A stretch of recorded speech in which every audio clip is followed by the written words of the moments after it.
தாவா உடைய விஷயத்தில் மிகப்பெரிய ஒரு ஃபித்னா என்றால் இந்த பணம் என்று சொல்றாங்க.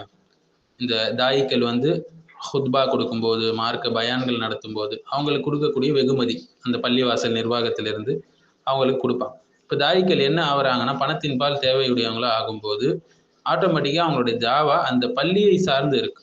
ஹக்கை சார்ந்து இல்லை. சில நேரங்களில் ஹக்கை சொல்ல முற்பட்டாலும், அந்த நிர்வாகிகள் என்ன செய்வாங்க, இதெல்லாம் எங்க மஸ்ஜிதுல பேசாதீங்க, இந்தந்த டாபிக்லாம் விட்டுடுங்க அப்படின்னு சொல்லுவாங்க.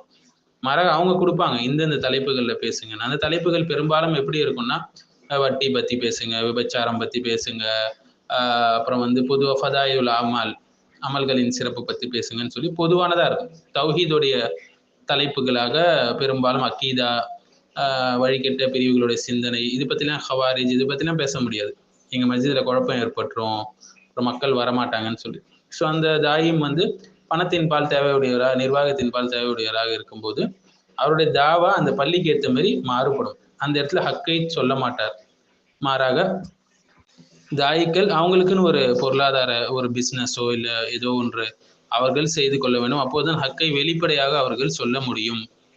எந்த அளவுக்கு என்றால், நிர்வாகிகள் பாவம் செய்தால் அதை கேட்கக்கூட முடியாது இவரால்.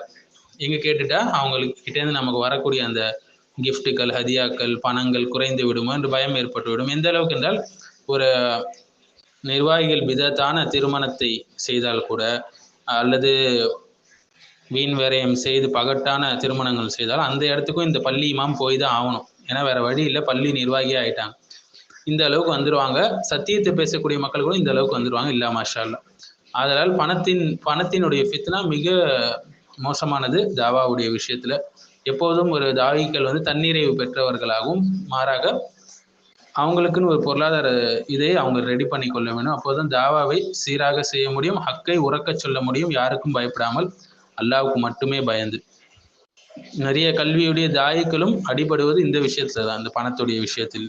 அதனாலே சில நேரங்களில் பார்க்கலாம், பொதுமக்கள் தவறு செய்யும்போது சீறி பாய்ந்து அவர்களை தடுக்க முயற்சிப்பார்கள். ஆனால் நிர்வாகிகள், பணக்கார நிர்வாகிகள் பாவம் செய்தால் அதை சற்று கண்டு கொள்ளாமல் விட்டு விடுவார்கள். இந்த நிலையை புரிந்து கொண்டு தாயிகளுக்கு உதவக்கூடியவர்களாக மக்கள் இருக்க வேண்டும். அவர்கள் ஃப்ரீயாக தாவா செய்யறதுக்கு உண்டான ஏற்பாடுகளையும் வசதிகளையும் பொதுமக்கள் செய்து கொடுக்க வேண்டும். நன்மையை ஏவுதல், தீமையை தடுத்தல் என்ற சிறந்த பணியை செய்பவர்கள் நாம் சிறந்த சமுதாயமாகும். இது சிறந்த முறையில் யார் செய்வாங்கன்னு கேட்டிங்கன்னா, ஃபஸ்ட்டு ஆலிம்கள் தான். அதன் பிறகு தான் மற்ற மக்கள். ஆலிம்கள் தான் சிறந்து செய்வாங்க, அவங்க தான் அதில் எக்ஸ்பர்ட். அப்போ சிறந்து செய்யக்கூடிய மக்களுக்கு, தாயிகளுக்கு மக்கள் உதவும் போது சரியான முறையில் அம்ரு பில் மஅரூஃப் நஹி அனில் முன்கர், நன்மையை ஏவுதல் தீமையை தடுத்தல் நடைபெறும், மக்களுக்கும் சத்தியம் போய் சேரும். இன்னும் சொல்லப்போனால் சில நேரங்களில் கல்வி அறிவு இல்லாத நிர்வாகிகள் இருப்பாங்க, மார்க்க கல்வி இல்லாதவங்க பெரும்பாலும் அப்படி தான் இருக்கிறாங்க. ஊரில் யார் பிரயாணம் போயிட்டு வராங்க, ஹஜ்ஜி செய்யணும், அவங்க தான் நிர்வாகியாக இருக்கிறத பார்க்குறோம்.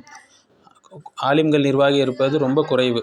சில நேரங்களில் என்ன செய்வாங்க, அவங்க மஸ்ஜிதோடு நீங்கள் தாவா தொடர்பு படுத்தி செய்யலைன்னா உங்களை கூப்பிட மாட்டாங்க. அவங்க மஸ்ஜிதுடைய ப்ரோக்ராமுக்கு பயான் பண்ணுறதுக்கு உங்களை கூப்பிட மாட்டாங்க. ஸோ இது எல்லா சூழல்களையும் கடந்து தான் ஒருவர் தாவா செய்ய வேண்டும். சபுராக, இஸ்திகாமத்தோடும் சகிப்புத்தன்மையோடும் செய்ய வேண்டும். நிச்சயமாக அந்த தாவாவில் அல்லாஹ் வெற்றி கொடுப்பான்.